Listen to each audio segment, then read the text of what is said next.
नमस्कार दोस्तों, शुभ नक्षत्र आपका अपना YouTube चैनल।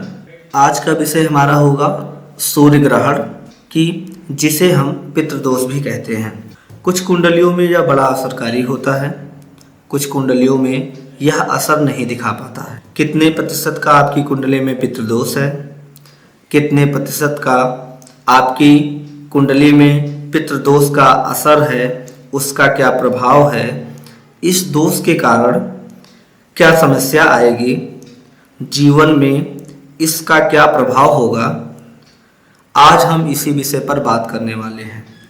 और साथ ही हम इस विषय पे उपाय और निदान की भी बात करेंगे। आज के कार्यक्रम में हम आपको बताने वाले हैं कि पितृदोष बनता कैसे है और इसका प्रभाव और उपाय क्या है। अगर आप अपनी कुंडली का विश्लेषण करवाना चाहते हैं, उपाय जानना चाहते हैं, तो आप अपना जन्म का समय, जन्म की तारीख और जन्म का स्थान नीचे दिए गए नंबर पर भेज सकते हैं। हमारा कॉन्टैक्ट नंबर 9305426618 है। अब हम बात करेंगे पितृदोष बनता कैसे है। सबसे पहले इसका साधारण नियम हम आपको समझाएंगे। इसमें आपको गुणा गणित करने की आवश्यकता नहीं है। अगर आपके पास कुंडली है तो आप आसानी से इसे समझ जाएंगे। अब हम बात करेंगे सूर्य ग्रहण बनता कैसे है। सूर्य ग्रहण सूर्य प्लस राहु या केतु से बनने वाले दोष की बात करेंगे। अब हम सूर्य प्लस राहु या केतु से बनने वाले दोष की बात करेंगे, जिसे पितृदोष कहते हैं। यह दोष सूर्य प्लस राहु के साथ बनता है, जिसे हम ग्रहण दोष या पितृदोष कहते हैं। या सूर्य के साथ यदि केतु होता है तब भी यह दोष बनता है। यदि यह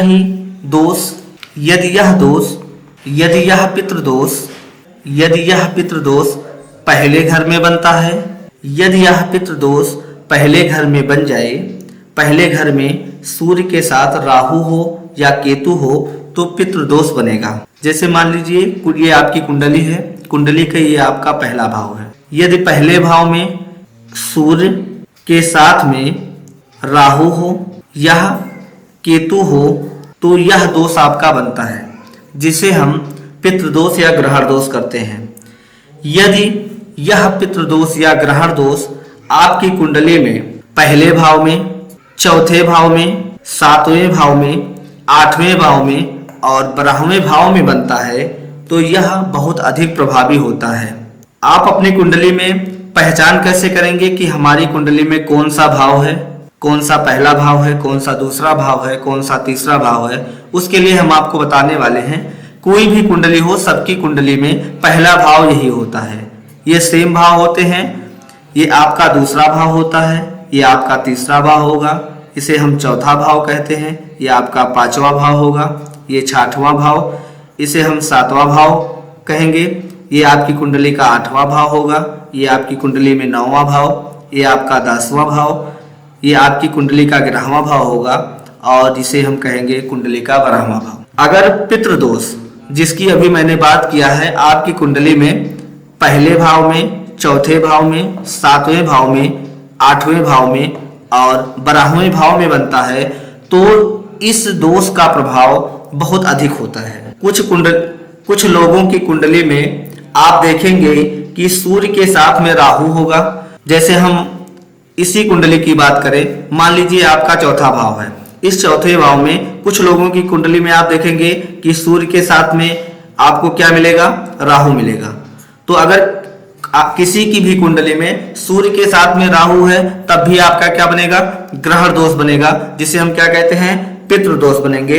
और कुछ लोगों की कुंडली में सूर्य के साथ राहु न होकर क्या होता है, केतु होता है। जैसे मान लीजिए ये आपका 10वां भाव है, 10वां भाव में सूर्य के साथ में राहु ना होकर क्या बन जाए, केतु हो, तब भी यह दोष आपका बनेगा।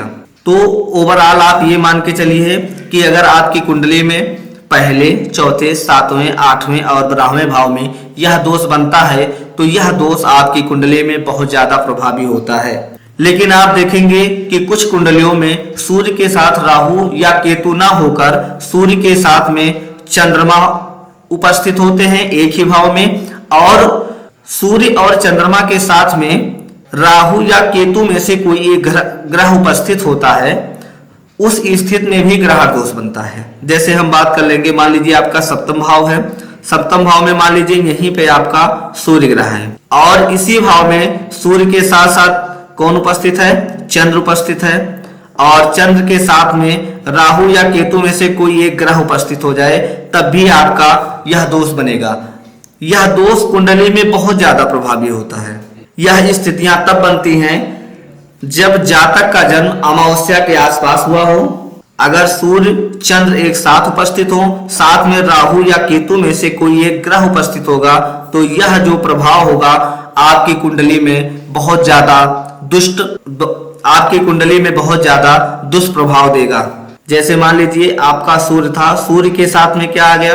चंद्र आ गया, और इसी चंद्र के साथ में आपका राहु हो या साथ में केतु हो। अगर ये दोनों ग्रह उपस्थित होते हैं तो ये अमावस्या की स्थिति होती है। ये कंडीशन तब होता है जब जातक का जन्म अमावस्या के आसपास होता है। इसी को हम क्या कहते हैं? अमावस्या दोष भी कहते हैं। ये आपका जो होता है पितृदोष भी कहलाता है। जो पहला आपने पढ़ा है पितृदोष, सूर्य प्लस राहु या केतु के कंडीशन में, इसमें तो दुष्प्रभाव होता ही होता है, लेकिन ये दूसरे कंडीशन पे जब सूर्य चंद्र एक ही भाव में उपस्थित हो, जैसे मैंने सप्तम भाव में आपके बताया सूर्य और चंद्र एक साथ है, और साथ में राहु या केतु में से कोई ग्रह उपस्थित हो, तो यहाँ पे मैंने देखिए राहु लिखा हुआ है, राहु उपस्थित है, तो यह कंडीशन जो होता है बहुत ज्यादा प्रभावी होता है, या जातक को बहुत ज्यादा कष्ट देता है। अब हम बात करेंगे कि यह जो स्थिति होती है क्यों बहुत ज्यादा दुष्ट प्रभाव देती है। इसका कारण ये होता है क्योंकि जो चंद्रमा होता है, चंद्रमा क्या होता है? सूर्य के समीप उपस्थित हो जाता है, सूर्य के पास होता है। इसलिए जो चंद्र होता है सूर्य के पास होने के कारण क्या होता है? अस्त हो जाता है। जैसे हम मान लें कि यहाँ पे आपका सूर्य था, सूर्य के साथ में कौन ग्रह आ गया? चंद्र आ गया।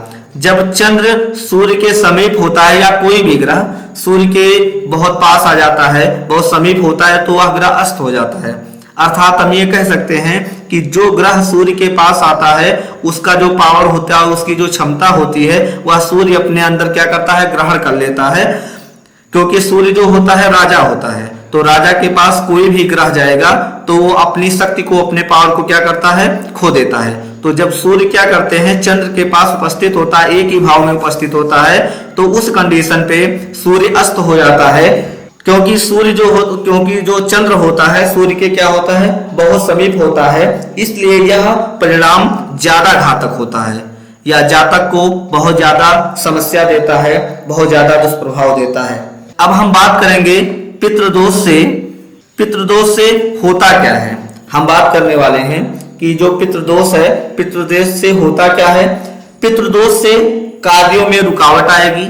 जैसे किसी की कुंडली में द्वितीय भाव में आपका ग्रहण दोष बना है, द्वितीय भाव में ग्रहण दोष है, तो ऐसे जातक के जीवन में समस्याएं आएंगी, रुकावट आएंगी। लेकिन रुकावट किसका होगा? दूसरा भाव किसका होता है? धन का होता है। तो धन से संबंधित रुकावट आएगी, समस्या ऐसे जातक के जीवन में आएगा। और ऐसे जातक के जीवन में दुर्घटनाएं कराता है, पारिवारिक सुख का अभाव करता है। जैसे दूसरा भाव हमारा क्या था? धन का था, तो दूसरा भाव अगर धन है, ग्रहण दोष अगर द्वितीय भाव में बन रहा है, तो यहाँ पे किसका हानि करा रहा है? धन का हानि करा रहा है। ये चौथे भाव की अगर हम बात करें, ग्रहण दोष चतुर्थ भाव में बना है, तो चतुर्थ भाव किसका होता है? भूमि भवन वाहन का होता है। तो इस स्थिति में माता का होता है। ग्रहण दोष होगा तो माता से मनमुटाव करा देगा, भूमि भवन आने में क्या करेगा? असुविधा करेगा, देरी करेगा। तो ग्रहण दोष में ये सारी समस्याएं आती हैं। अगर सूर्य के साथ में राहु हो तो ऐसे जातक को हृदय रोग हो सकता है। मान लीजिए किसी की कुंडली में सूर्य के साथ में कौन है? सूर्य के साथ में राहु है। तो अगर किसी जातक की कुंडली में सूर्य के साथ राहु है तो ऐसे कंडीशन पे ऐसे जातक को हृदय रोग की समस्याएं हो सकती हैं। ऐसे जातक को क्या हो सकता है? हृदय रोग की समस्याएं हो सकती हैं, आंखों की समस्या हो सकती है। क्योंकि जो सूर्य होता है आंखों का क्या होता है? कारक होता है।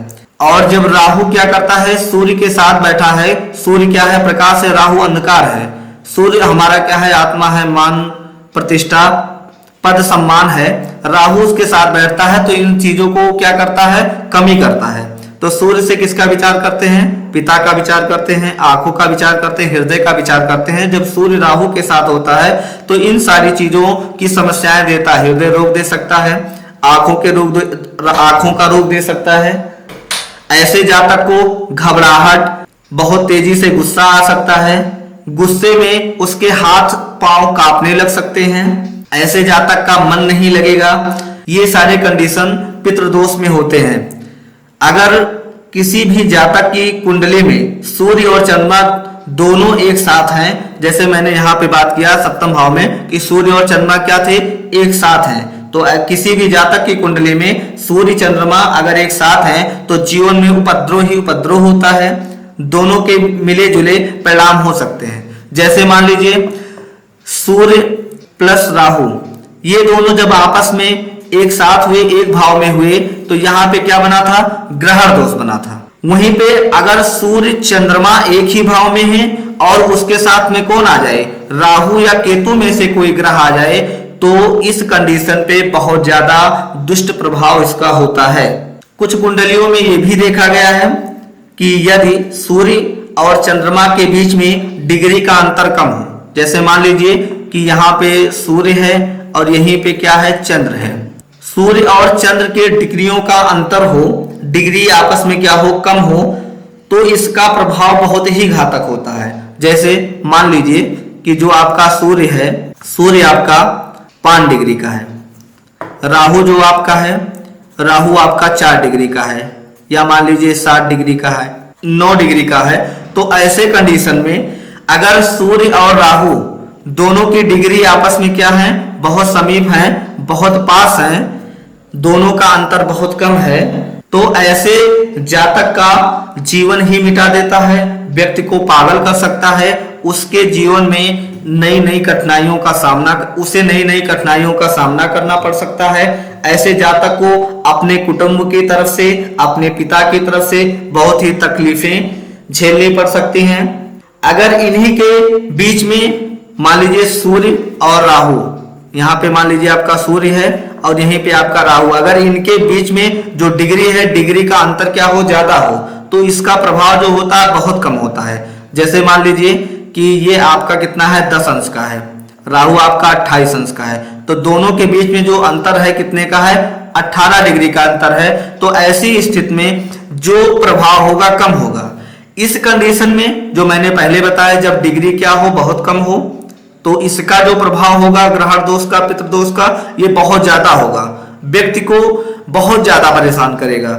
इस कंडीशन पे ग्रहण दोष यहाँ पर भी बन रहा है, लेकिन इस कंडीशन पे जो प्रभाव होगा वो पहले वाले कंडीशन से क्या होगा, कम होगा। अब हम बात करेंगे उपाय की।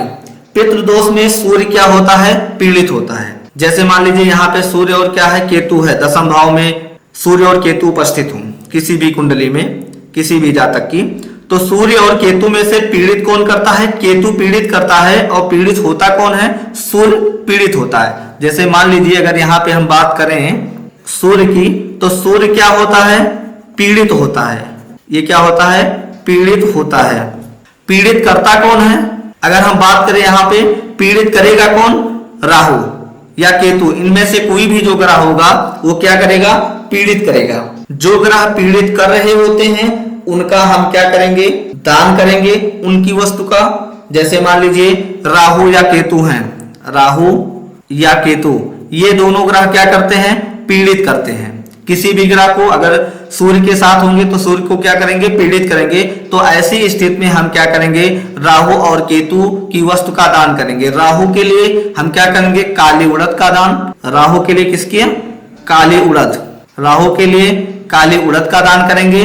और केतु के लिए हम क्या करेंगे, लोहे की वस्तु या धारदार हथियार का दान करेंगे, लोहे की वस्तु का दान करेंगे।